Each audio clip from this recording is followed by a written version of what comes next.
Oi, oi, oi, galerinha! Tudo bem com vocês? A Prof tá bem também, graças a Deus, com saudades de todo mundo, com saudades da escola, com saudades das nossas aulas, né? Presenciais, porque a gente está tendo aula, mas de longe um do outro, né? Então tá, vamos lá então, gente. Agora nós vamos para a aula de geografia. Então, na apostila 2, nós vamos lá na página 193. Mas antes disso, a prof vai relembrar um pouquinho sobre o que a gente já trabalhou, certo? Então, desde a apostila 1, a gente já vem trabalhando sobre as cidades industriais, sobre as cidades religiosas, sobre as cidades turísticas, cidades históricas, as cidades universitárias, as cidades portuárias, certo? Então, tudo isso ocasionou o quê? Do grande progresso que as cidades tiveram, certo? Só que com esse progresso, né, veio também alguns problemas, como o problema muito grande que é com o meio ambiente, certo? Quanto mais aumenta o número de habitantes, quanto mais aumenta o número de progressos, mais eles precisam cortar árvores, queimar, construir, e as cidades industriais, que é muita poluição por causa das indústrias, certo? Porque elas estão trabalhando toda a questão das matérias-primas para fazer produtos para que nós possamos usar esses produtos.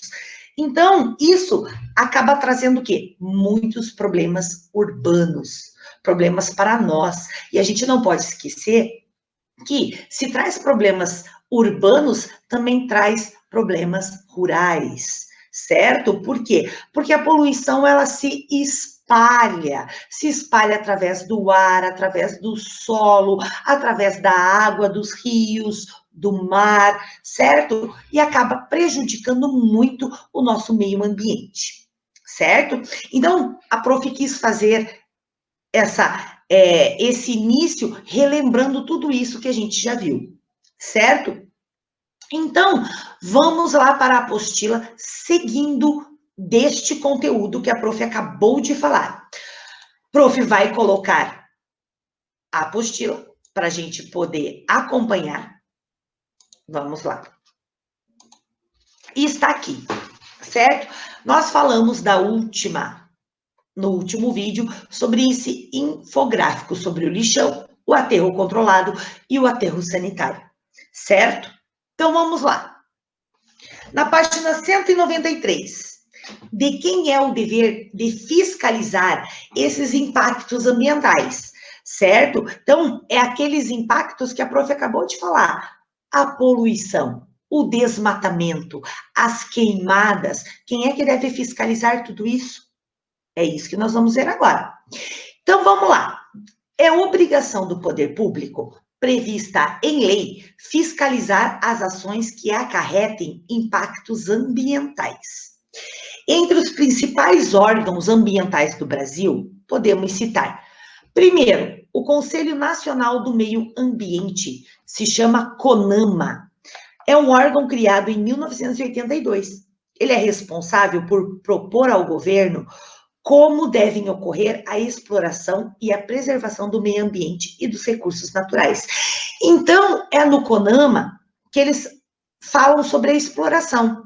Por quê? Porque existem rios hoje que as pessoas podem pescar, mas existem rios que não podem pescar. Existe época do ano que as pessoas podem pescar nesse rio. E existem épocas no ano que não podem pescar, certo? É a questão da preservar o meio ambiente e os recursos naturais, certo? Por que eles não podem pescar? Ah, em uma data lá não pode pescar. Porque às vezes os peixes estão procriando, eles estão tendo filhotes. Então, se eles estão tendo filhotes, não pode pescar. Porque aqueles filhotes precisam crescer para dar mais peixes, certo? Estou usando o rio como exemplo, tá, gente? Mas existem muitos outros exemplos. Minas, de carvão, minas de ouro, de muitas riquezas minerais. Também tem minas que podem explodir e tem minas que não. O Ministério do Meio Ambiente, que é o MMA, é um órgão criado em 1992. Tem como missão promover a adoção de princípios e estratégias relacionados ao meio ambiente, como proteção, recuperação, uso sustentável dos recursos naturais, entre os outros. Então, o que ele vai querer? O que ele vai fazer? Ele está promovendo os princípios e as estratégias relacionadas ao meio ambiente, para quê? Para evitar poluição, para aquele local ter uma proteção melhor, ter recuperação de alguns animais que podem ser extintos, certo? E assim, preservar muitos recursos naturais. Porque se tiram tudo, matam os animais, caçam os animais, fica tudo extinto. Aí nós não temos mais. A própria população não tem mais esses recursos. O Instituto Brasileiro do Meio Ambiente e dos Recursos Naturais Renováveis. Esse é o IBAMA. O IBAMA foi criado em 22 de fevereiro de 1989. Possui como principal atribuição fiscalizar os recursos naturais para que sejam preservados e não sofram impactos ambientais. Vou dar um exemplo disso, certo? Quando eu era pequenininha, perto da minha casa, tinha uma casa com um terreno bem grande. E essa casa, ela ficou muito conhecida, quando eu era pequena, porque as pessoas dessa casa criavam 3 leões. Sim, gente, ela tinha 3 leões. Eram 2 leoas e 1 leão. E a gente ia lá para ver os leões. Então, a gente ficava na grade do lado de fora vendo os leões, certo? Quando o IBAMA começou a funcionar, em 1989, lá mais ou menos por 1990, o IBAMA foi nessa casa e falou para eles que era proibido ter leões em casa. Se eles quisessem ter, eles teriam que o quê? Construir jaulas para aqueles leões e ser dado comida correta para eles. Não era ração, tinha que ser carne, o que leão comia. Então, o que as pessoas fizeram? Elas queriam muito ter aqueles leões, porque elas já criavam aqueles leões desde pequenininhos, desde bebezinhos, certo? Gente, como elas conseguiram esses leões, ninguém sabe, certo? Se elas compraram, se elas trouxeram da floresta, a gente não sabe, ninguém sabe. E aí elas construíram jaulas, certo? Na casa. Então, quando a gente ia ver os leões, eles estavam os 3, cada um na sua jaula, certo? Só que, infelizmente, eles tiveram, depois de uns 10 anos, eles tiveram que chamar o IBAMA e entregar os leões para o IBAMA. Por quê? Porque eles não estavam mais conseguindo comprar tanta carne. Os leões comiam muita carne. Então, eles não estavam mais conseguindo comprar as carnes para os leões. Então, para não ficar, os leões não morrerem, não ficarem doentes, eles decidiram entregar os leões para o IBAMA. O IBAMA encaminhou esses leões para um zoológico, certo? Então, o IBAMA faz isso. Ele fiscaliza essas coisas em que... sobre animais, eles fiscalizam a questão dos animais, sobre os recursos naturais também, como as florestas, como o ouro que aparece, os minérios. Então, eles ficam em cima dessas pessoas. Para quê? Para não haver uma perda muito grande, certo? Para não ter um impacto ambiental. As Secretarias Estaduais do Meio Ambiente, que é o SEMAS, é um órgão que responde pelas questões ambientais em todas as unidades federativas brasileiras. Então, eles vão atrás de todas as cidades, estados, capitais, e eles vão ver como é que está a questão da poluição. Como é que estão essas cidades? A poluição está muito alta, a poluição está mais baixa, isso está afetando a cidade. Então, o SEMAS, ele cuida disso, certo? E a Secretaria Municipal do Meio Ambiente, o SEMAS também, que é o órgão responsável pela preservação ambiental, foi aquilo que eu estava falando. Eles precisam cuidar da preservação ambiental. Eles cuidam disso, do ambiente, certo? Então, vamos lá. Vamos lá. Destruição de um patrimônio histórico. Então, a gente já estudou a importância do patrimônio histórico para a nossa cidade, certo? Eles trazem muita cultura, eles trazem a história do lugar, certo? Então, eles também são alvo de destruição e de descaso por parte das pessoas e dos governantes. E isso se torna mais um problema urbano. Olha aí, gente, mais um problema urbano para a gente analisar, certo? Eles destroem, gente, porque é antigo. Então, o que eles fazem? Eles abandonam. Não pode destruir, não pode demolir, não pode construir nada no lugar, certo? É proibido. Então, as pessoas abandonam. O governo esquece desse lugar e deixa lá, certo? Então, é muito importante que todos tenham consciência de que precisamos preservar o patrimônio histórico de uma cidade, pois essas construções ou obras contam muito, não é um pouco, elas contam muito do passado da nossa cidade. Contam muito, certo? Como que eram as janelas, certo? Como eram as paredes, olha o formato da janela. Os vidros eram retangulares pequenos, uma parte era de madeira das janelas. Então, eles contam muito, certo? E as pessoas destroem. Então, nós vamos agora fazer essa atividade. Vamos lá. Mão na massa. Então, leia as afirmativas a seguir e marque V para verdadeiro e F para falso. Então, vamos lá. A poluição do ar é um problema que tem ligação apenas com as indústrias? Gente, é só com as indústrias o problema da poluição? Não. Por quê? Os carros também soltam. Nós, às vezes, fazemos a poluição, certo? Quando eles vão ao estádio de futebol, eles jogam lá aqueles spray, tudo aquilo vai para a nossa camada de ozônio. E tudo acumula na camada de ozônio, causando a poluição, certo? A fumaça dos carros, o que sai do escapamento dos carros também. Tem muitos carros aí que não possuem o catalisador e está poluindo. Os ônibus, os caminhões, certo? Então não é só as indústrias. Outro, dependendo das atividades e da localização da cidade, a poluição pode afetar rios, lagos, oceanos e mares? Sim, isso é verdadeiro, certo? Dependendo das atividades e da localização da cidade?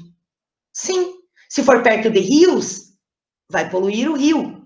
Se for perto de lagos, oceanos e mares, também vai poluir, certo?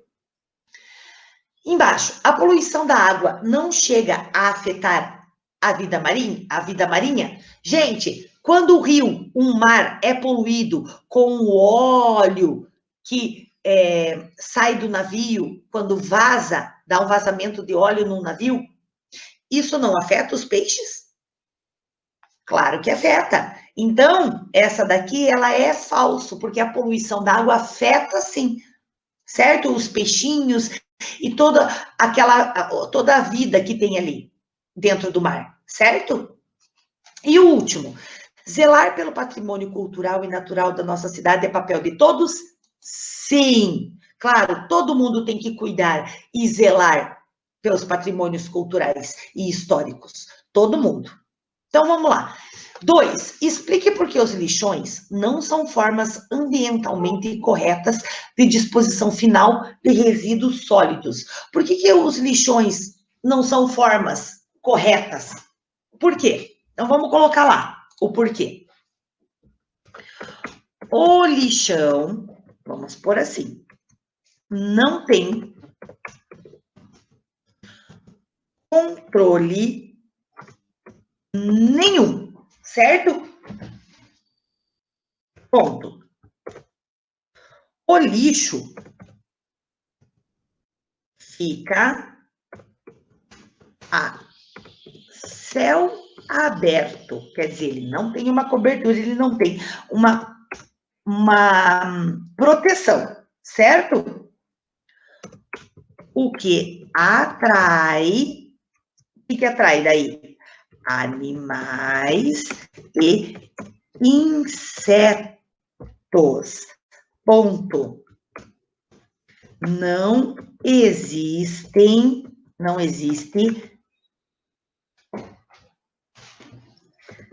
nenhum tipo de proteção. Não existe nenhum tipo de proteção, vírgula. E o chorume. Opa, não está escrevendo, só um pouquinho. E o chorume produzido polui o solo. E afeta o lençol freático. Ponto. Além disso, opa, foi errado, gente. Às vezes esse mouse aqui, né? Além disso, vírgula, os gases gerados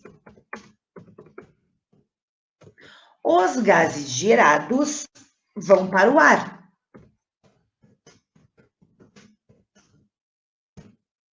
Vão para o ar sem nenhum tipo